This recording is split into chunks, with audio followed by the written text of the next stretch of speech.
Support for Ben Franklin's World comes from the Omohundro Institute of Early American History and Culture. One of the goals of Ben Franklin's World is to create wide awareness about early American history and the work that professional historians do. And throughout 2016, the Omohundro Institute has helped me do this by partnering with me to produce the Doing History, How Historians Work series. This series has been successful, and judging from your emails, you've really enjoyed our behind-the-scenes look at how historians work and how they know what they know about the past. So today, the OI and I would like to offer you a preview of Doing History to the Revolution, a new Doing History series that will air in 2017. And here to tell you all about it is Karen Wolf, the director of the Omohundro Institute. Doing history has been such a rewarding project. It's been terrific because the Omohundro Institute's long-standing mission is to support scholars and scholarship in early American history. And doing history gets us an opportunity to shine a spotlight on how historians do the work that readers really enjoy and benefit from. In Season 2, I'm really excited about the fact that we're going to be digging even deeper into these questions of how historians work by focusing on just one topic, the American Revolution. The American Revolution is one of the sort of great topics in early American history. We'll be talking about how historians have looked at different kinds of source material, asked different questions of the source material, interpreted it differently, and been in conversation with one another differently over time about this one topic, the American Revolution. What caused it? What are the effects? Those are some pretty basic questions. But there are many more multidimensional questions about the American Revolution. What is the American Revolution? You could even ask kind of which Americans or what Americans? What is American? What is revolutionary about the revolution? There are many, many questions to ask, and historians have answered these questions differently over time. And the opportunity to look at how historians have answered the questions about what is the history of the American Revolution over the course of the last couple of hundred years is really exciting. I think people are going to find that Season 2 of Doing History to the Revolution is just as compelling, if not more, than Season 1. Welcome to Ben Franklin's World, a podcast about early American history with Liz Covart. The study of history is key to understanding who we are and how we can affect a better future. Ben Franklin's World will introduce you to historical people and events that have impacted and shaped our present-day world. And now, here's your host, Liz Covart. Hello, and welcome to episode 112 of Ben Franklin's World, the podcast dedicated to helping you learn more about how the people and events of our early American past have shaped the present-day world we live in. On December 16, 1773, the colonists of Boston threw 342 chests of English East India Company tea into Boston Harbor. It was the act we remember as the Boston Tea Party. But have you ever wondered what drove the Bostonians to destroy the tea? And whether they ever considered any less destructive options for their protest? In this episode, the Omohundro Institute and I offer you a sneak peek at our new forthcoming series, Doing History to the Revolution.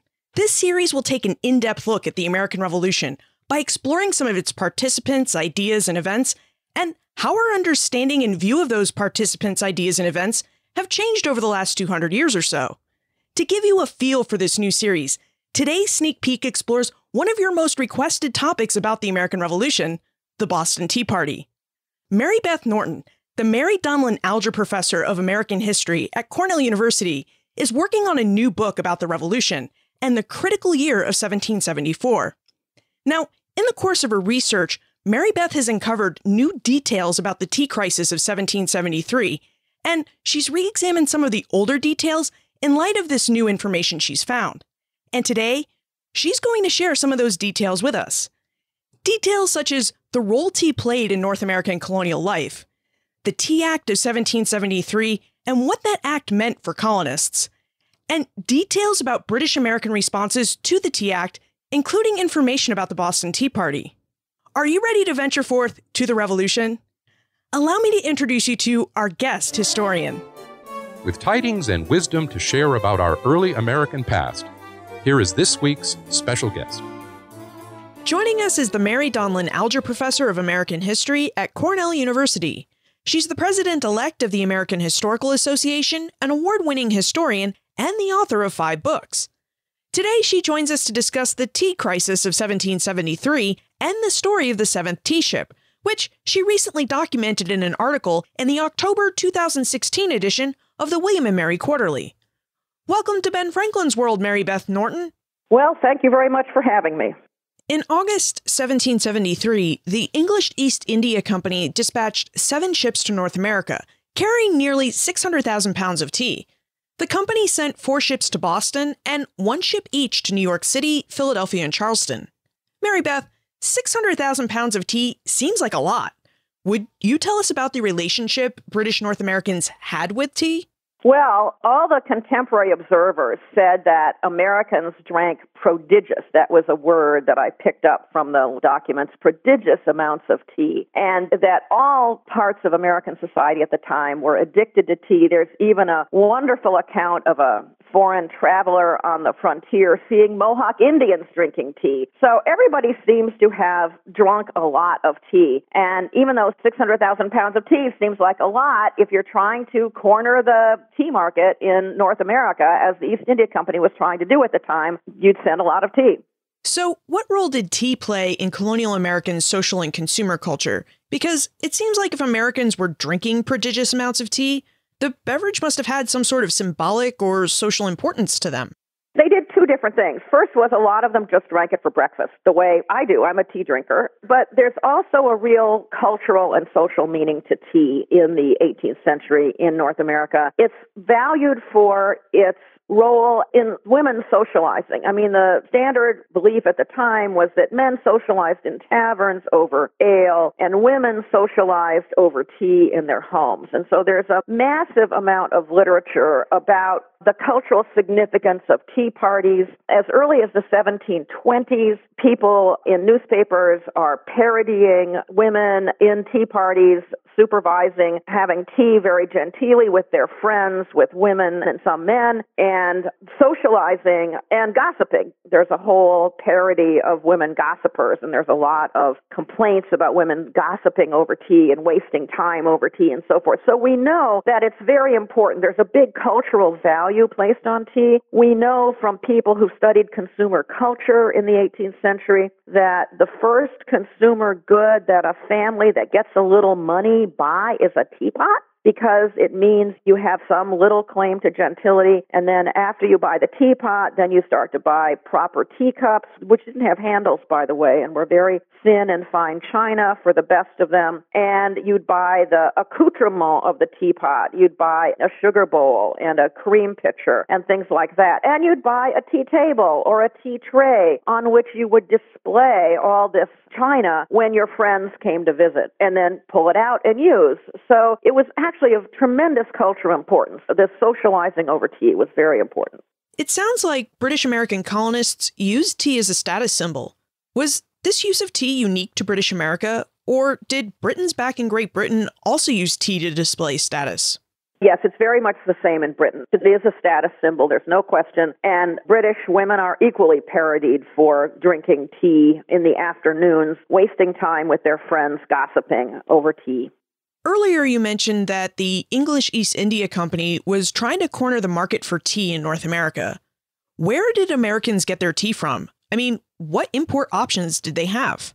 Well, it had no legal competition. The East India Company was a legal monopoly established in England in the early 17th century, and it legally controlled all imports into Britain and the British colonies from what was then generally called the East Indies, which is basically anything in Asia. So the tea itself that Americans were drinking originated in China. And the only way you could get it legally was to buy it through the East India Company. The Americans, however, had a lot of smugglers. The British Customs Service complained a lot about smuggling in the colonies, and it does seem that there was an enormous amount of smuggling of tea into the colonies in the 18th century. So the idea of sending all this tea from the East India Company was to basically flood the market with legal tea. Now, there was a lot of smuggling in England as well, and Britain as well as in the colonies. In fact, the East India Company complained bitterly about the smuggling to the British Isles as well as to the colonies. I should explain that the other big source of tea was the Dutch East India Company, which, logically enough, operated out of the Netherlands, and it was the same kind of thing as the British East India Company. That is, it was a legal monopoly in the Netherlands. But the tea that was brought into Europe and into the Dutch Caribbean islands by the Dutch had a interesting tendency to often end up in the British North American colonies, brought there by smugglers. So the tea that Americans got, they could only get legally through the East India Company, but they got a lot of illegal tea, and it was always called Dutch tea, regardless of where it actually physically came from. In my research, I discovered that some of the tea came from Germany, some of it came from Sweden, and as I said, a lot of it came from the Caribbean Dutch islands, but nevertheless, they always called it Dutch tea. When it was smuggled tea, they called it Dutch tea. Tea must have played a really important role in the British imperial economy for the government to give the company an exclusive right to sell tea within the empire. Would you tell us about the role tea played within the larger British Empire? Well, the East India Company had a monopoly on all items coming in from Asia into the British Empire. And so that included, in addition to tea, textiles and spices. Those were the other major commodities in the trade. And all three of them were very important. And in fact, when the Americans started talking about boycotting the East India Company tea, some people also said, well, we should also boycott East India Company textiles and East India Company spices. So all three of those things were very important in the empire as sources of revenue if they were traded and sold legally.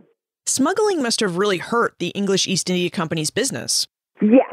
There's no question about it. One of the things that we have are the customs records for the 18th century in the colonies, which show us the amount of tea that was legally imported into the colonies and that paid customs duty in America. So, for example, there's one year in the early 1770s when all of 250 or so pounds of tea are legally imported into Philadelphia at a time when local people say that Philadelphians are probably drinking 250,000 pounds of tea a year.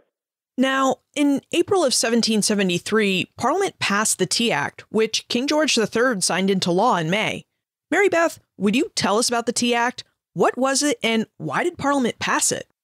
Well, the East India Company, as I said, was a monopoly. It was very badly run, and it was in the middle of a financial crisis in 1773. But members of Parliament, it will not surprise you to hear, were among the investors in the East India Company. So when the East India Company came to Parliament to basically ask for a bailout, Parliament asked them to change the conditions under which they had to sell tea in North America. Parliament passed the Tea Act to do that. And the Tea Act, from the perspective of the American trade, there's other provisions that have to do with trade elsewhere. The provisions of the North American trade made two major changes in the way that the law was followed previously. The law had previously said that the East India Company, after importing tea into Britain, had to sell that tea at public auction in London. So that meant that anybody, even though there was a monopoly of tea coming into Britain, any merchant who wanted to buy tea could buy tea and could sell it the way he wanted to. And so sometimes that's people who were wholesaling tea and sending tea over to North America. Sometimes it was people who were individual Americans who were in London who decided to buy a chest or two of tea to take back and sell on their own. Sometimes it was people who wanted to sell it in Britain. But the rule was that the tea had to be sold at auction in London. And of course, that the price would be determined by the auction. So that's the first provision. That was changed. And the Tea Act said that, yes, the East India Company could still sell tea that way, but it could also send tea on its own account directly to North America. It did not have to sell its tea at auction in London. It could, in fact, dispatch tea by itself directly to consignees, that is, to merchants it would pick in advance in America who would then sell the tea. And in fact, that's, of course, what the 600,000 pounds of tea that we were talking about earlier was doing. It was coming directly to America, to men who had been designated in advance as the people to receive the tea. So in other words, favored tea merchants, in effect, who would then become the people who would wholesale the tea in North America. That was the first thing it did. The second thing the law did was, under the previous law, the tea was taxed twice. It was taxed once when it came into Britain and once when it went out of Britain. What the Tea Act did was to provide that when the tea was re-exported from Britain, the original tax on it coming into Britain would be drawn back. That is, the company would be reimbursed for that. So there would be a tax at the end of the process, but not at the beginning of the process. And as far as the Americans were concerned, this meant that they were paying a tax to Britain. This went back to the Townsend Duties of 1767, which was an attempt by Britain to get the Americans to pay some costs of the empire. The Townsend Duties were unusual in that they actually laid duties on items traded within the British Empire. Before that, Americans had paid customs duties, but only on items coming in from outside the empire. Say, for example, on Madeira wine coming from the Madeira Islands, or on sugar coming from the French islands, or something like that. They had paid customs duties on items coming into the empire, but not on items traded within the empire. The Townsend Duties of 1767 laid duties on tea and a few other items traded within the empire in an attempt to get the Americans to pay what the British felt were some costs of running the empire. So what the Tea Act did was to keep the Townsend Duty on tea in place, but by removing the other tea tax that the East India Company had to pay when the tea came into Britain, still allow it to sell its tea for a lower amount in North America.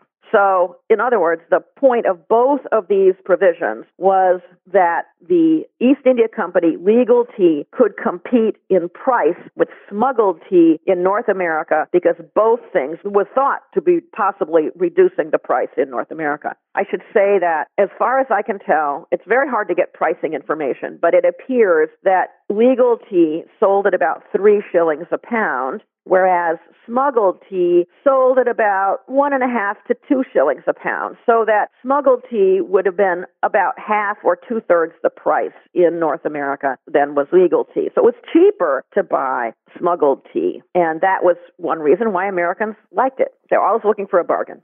The Tea Act sounds like it had major implications for the early American economy, and that after the passage of the act, only designated people or consignees could sell tea from their shops. That was the idea. And of course, some of the people who most objected to the Tea Act were merchants who had been selling tea, because this meant they would not have control over the tea. They would have to go to the consignees to buy it from the consignees. They couldn't, for example, send some representative to London to buy tea at the auction for themselves. They would have to buy it from these designated people. So some of the objections to the Tea Act came from concerns of merchants about things like that. How did the East India Company choose their consignees? Was this a job that any merchant or shopkeeper could apply for?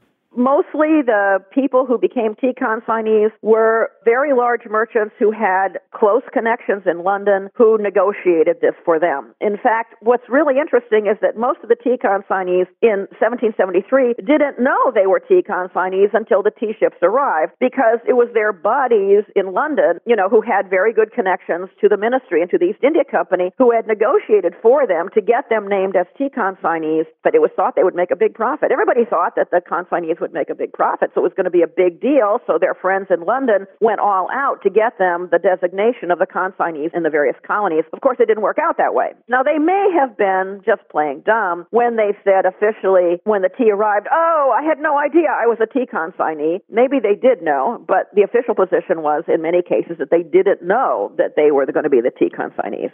So when we consider the new position of tea consignee, we could really look upon the Tea Act as increasing the social status that tea could confer upon the colonists. I mean, it sounds like not just anyone could be a tea consignee. I suppose you could say that. It certainly was aimed at increasing the status of the merchants who were designated as the consignees. I mean, given the size of the colonial market, if the East India Company could actually undercut smuggled tea, you could see that these consignees would make big profit. Now, one thing I'm curious about is when we've read books and articles about the American Revolution and about the Tea Act, we've read interpretations where the Americans interpreted the Tea Act as Parliament forcing a power to tax upon them. Is this an accurate interpretation of the Tea Act? Well, that's the way Americans interpreted it, but that wasn't the aim of the act. The aim of the act, as I said, was to reduce the price of legal East India Company tea in America. And if you read the debates in Parliament over the Tea Act, that's what people are talking about. They're talking about that. They're talking about competitiveness with smuggled tea. They aren't talking about, let's make the Americans pay a tax. Now, why is that symbolic? Well, we have to go back to the Townsend Duties of 1767. That tea tax that was being drawn back when the tea was re-exported from Britain was imposed by the Townsend Duties of 1767 originally. And the Americans were going to have to continue to pay that tax. When we think of the Tea Act and the colonial response to it, most of us think of Boston, where the colonists threw 342 chests of tea into Boston Harbor in December 1773. Mary Beth, if the East India Company dispatched 7 tea ships to the colonies, with only 4 designated for Boston, it really seems like there should have been a much larger colonial response to the Tea Act. There was. Actually, the cities to which the tea ships were sent, that is Boston, Charleston, Philadelphia, and New York, all organized in opposition to the tea in one way or another.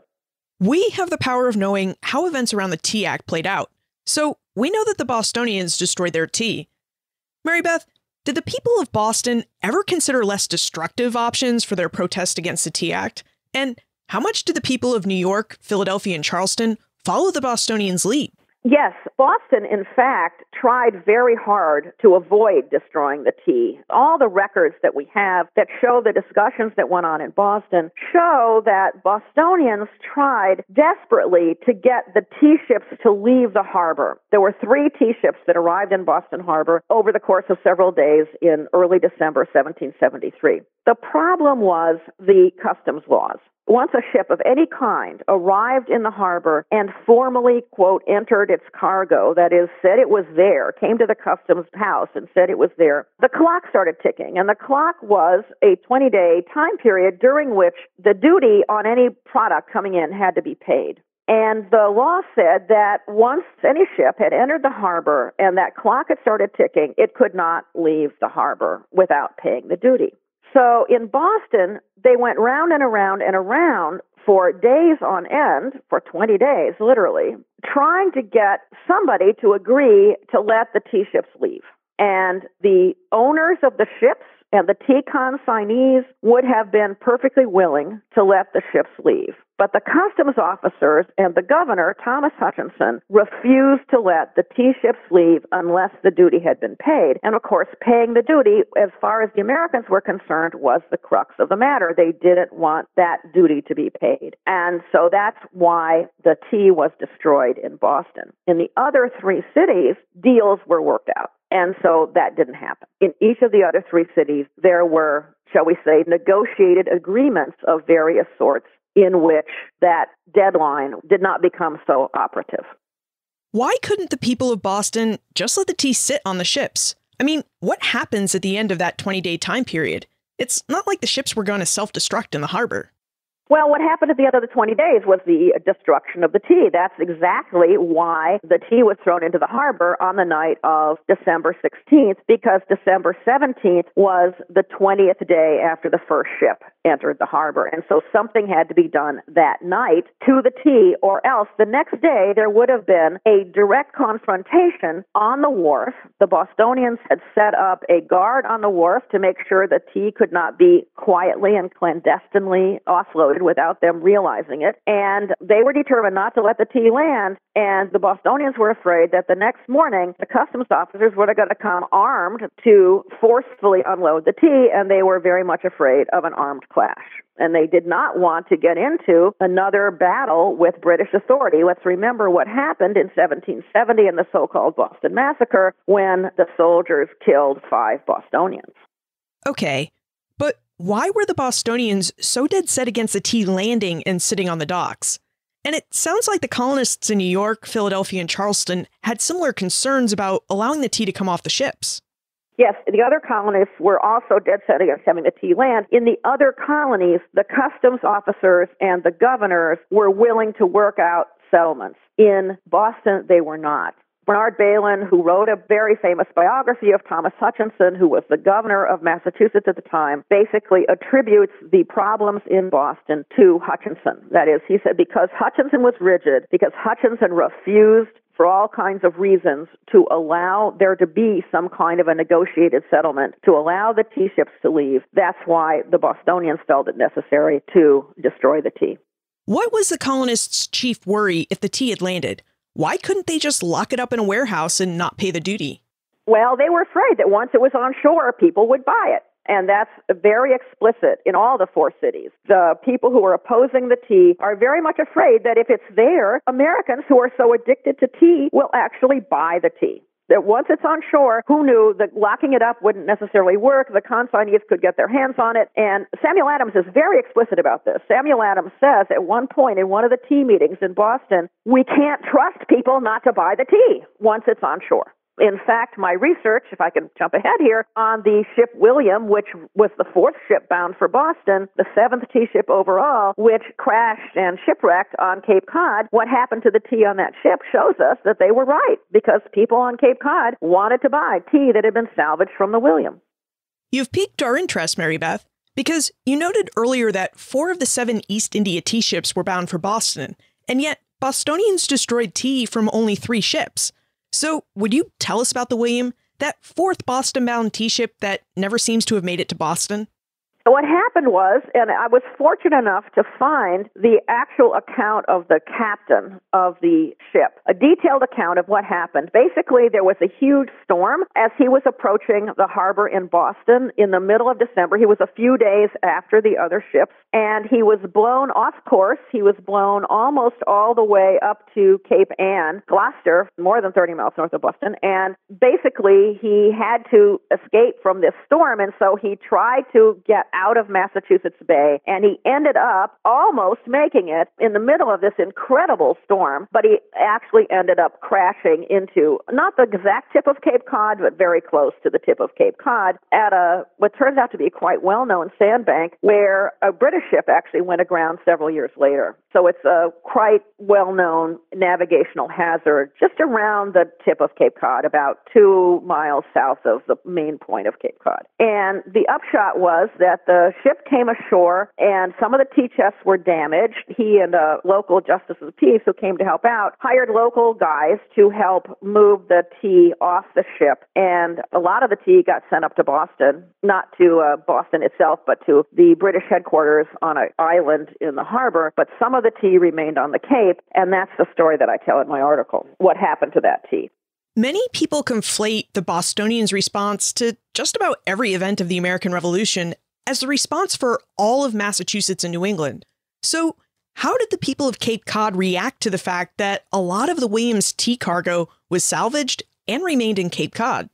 They wanted to buy the tea. I mean, they argued about it. There were big arguments on the Cape about what to do. Some people said, we can buy this tea. It hasn't paid any duty. It's what we're arguing about is the tea duty, and this salvaged tea is not paying a duty, so we can buy it. Other people said, no, we shouldn't buy any tea at all because of the symbolism of buying it from the East India Company, which we want to boycott. So there were big arguments on the Cape, and it led to major confrontations with local authorities and with several wealthy men in whose hands the tea chests ended up.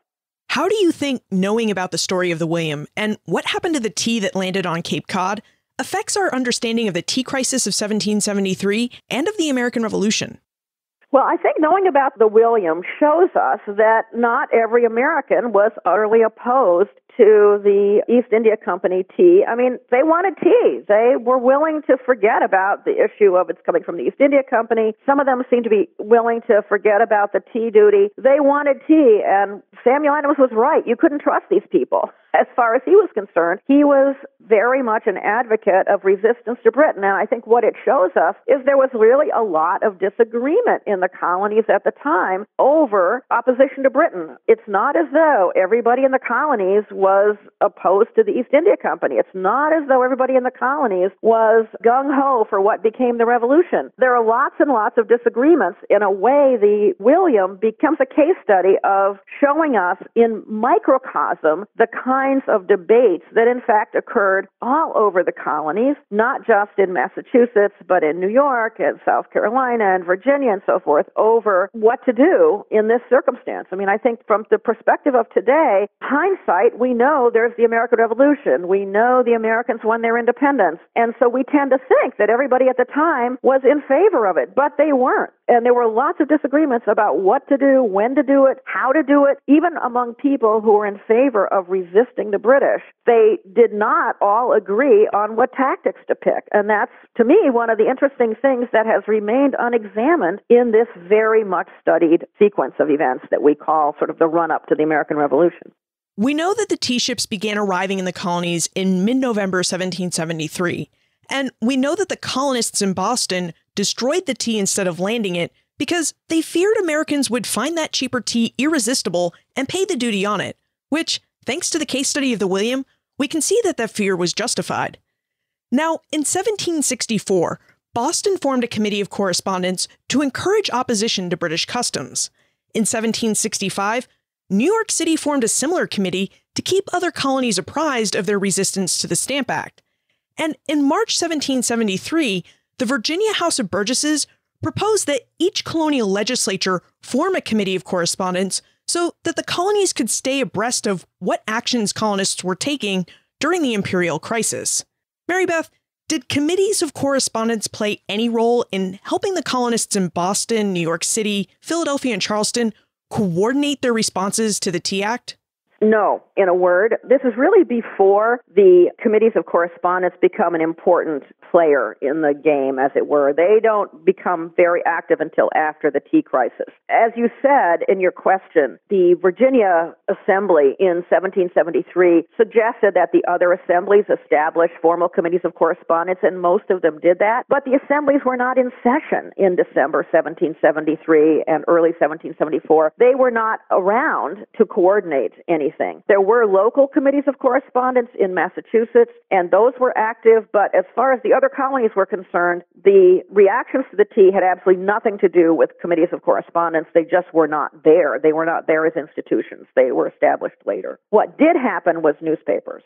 And it took a while for the information to get from one place to another. Now, after the destruction of the tea in Boston, Bostonians did send their messenger, Paul Revere, south to New York and to Philadelphia with the news. But that's as far as he went. And after that, the message had to be carried further south by other means, either by ships or by land. And most of the information traveled by newspapers. So basically, the first two cities who received tea ships, that is, Boston and Charleston, operated entirely independently. Neither of them knew what was going on in the other town. By the time the tea ship arrived in Philadelphia and New York knew what had happened in Boston. And they kind of knew what was happening in Charleston, what hadn't been resolved in Charleston yet. So they were able to respond to the tea ships in their midst with the knowledge that the tea had been destroyed in Boston and that negotiations were going on in Charleston. That's true in Philadelphia. The tea ship arrived in New York much later. The tea ship that was going to New York was actually blown way off course, I think by the very same storm that wrecked the William. And the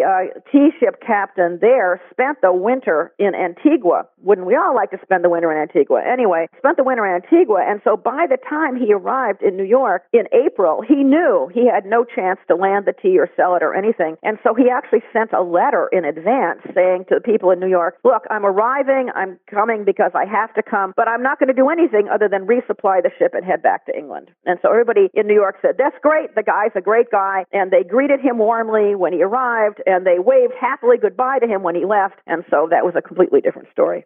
Did the fact that newspapers shared news of what went on in the other colonies affect debates about what to do with the tea in New York, Philadelphia, and Charleston, and perhaps even elsewhere in the colonies?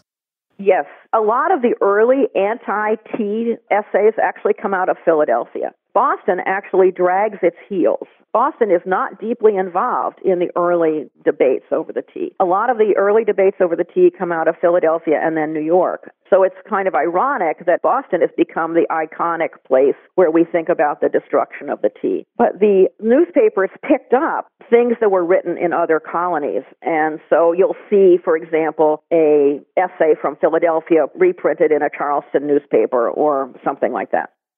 Wow. That seems pretty remarkable that Boston lagged behind Philadelphia and New York in worry and response over the Tea Act. I mean, as you said, history has portrayed Boston as a leader in the revolutionary movement. Now, our exploration of the tea crisis has uncovered a much bigger picture of the tea crisis than we typically read or hear about. Mary Beth, why do you think historians who have studied the revolution and the tea crisis have limited the story of this event to Boston and to what seems like its extreme response to the crisis? I mean, the other cities were able to turn their tea ships away. Yeah, well, I think it's because it's so dramatic. It's also extremely well documented. I can tell you that it's harder to extract the information about what happened in Philadelphia, Charleston, and New York. New York, by the way, is kind of ho-hum. I mean, the ship arrives and immediately leaves. It's not as though there's any big confrontation there, although in the fall, there were preparations for a confrontation in New York. They just didn't happen. So I think that the reason that historians very much emphasize Boston is the drama of it. Why the discrepancy in the historical record? Why were the actions in Boston so well documented and the actions in the other colonies not so well documented?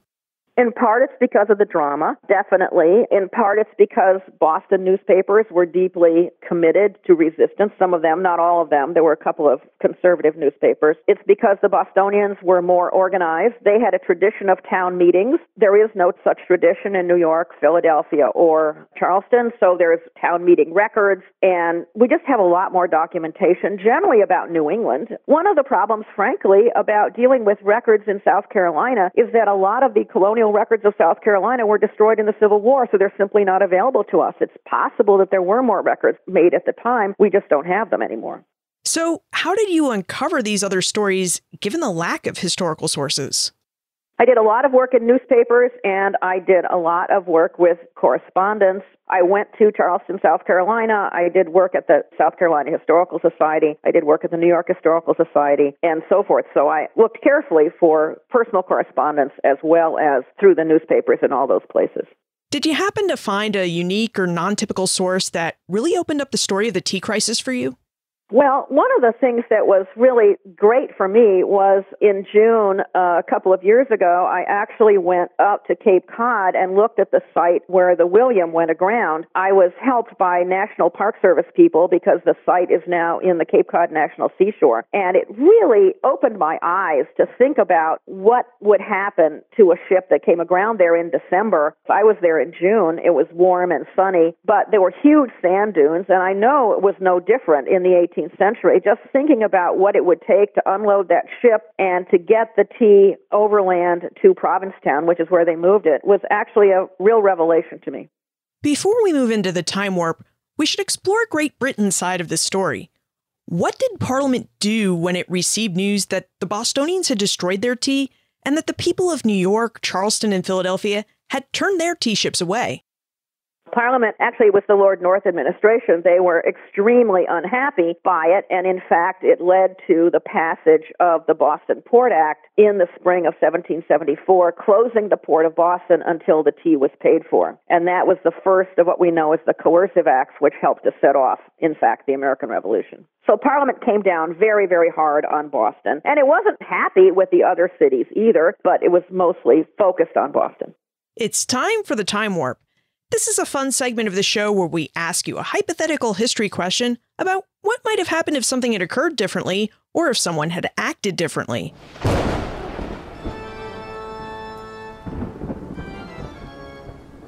The time warp.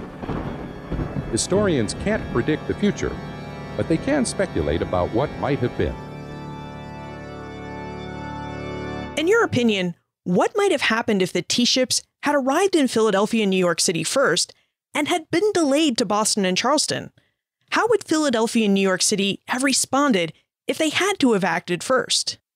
I think to answer that question, what we need to do is to look at what was going on in Philadelphia and New York before the tea ships arrived and what the role of the administration and the customs officers were in those two cities. The governor of New York made it clear in the run-up to the arrival of the tea ship in New York that he was open to compromise.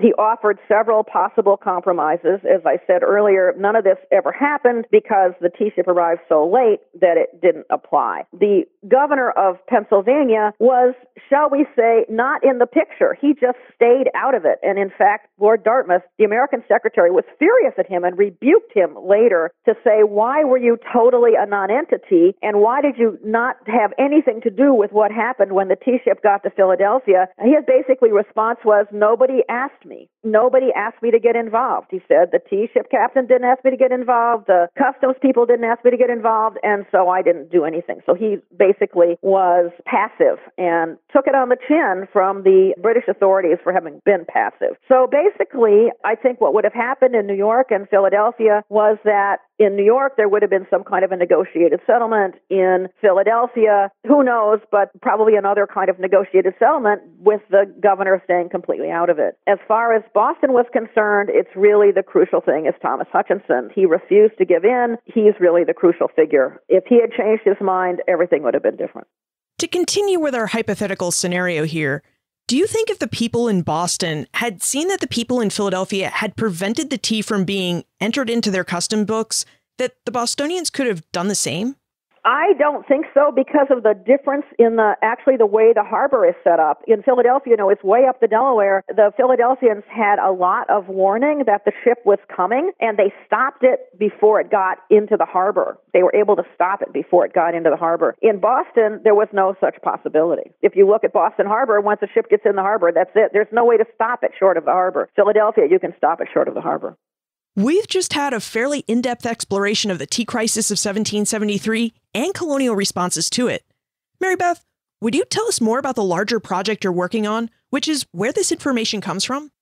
Yes, I'm doing a very intensive study of basically what I call the long 1774. That is the period of American history from December 1773 through the outbreak of fighting at Lexington and Concord in April 1775. Because in my long years of teaching the American Revolution, I've come to the conclusion that this is a very important period that American historians tend to, amazingly enough, pass over. There have only been a couple of books that have focused on 1774 as a crucial period. One of them focuses almost exclusively on Boston and Massachusetts, which I think is a big mistake. I think you have to look at all the colonies. I mean, this is not a revolt of Boston. It's a revolt of all the colonies. And they tend to be very teleological. That is, the people who work on these know that the revolution is coming. I'm trying to write my book as though I don't know the revolution is coming, as I'm trying to give equal time to all parties in the way I'm discussing the debates that occurred throughout the year 1774, and to show what the disagreements were, and then to show why resistance eventually came to prevail. But it was not at all clear that that was going to happen throughout most of the year.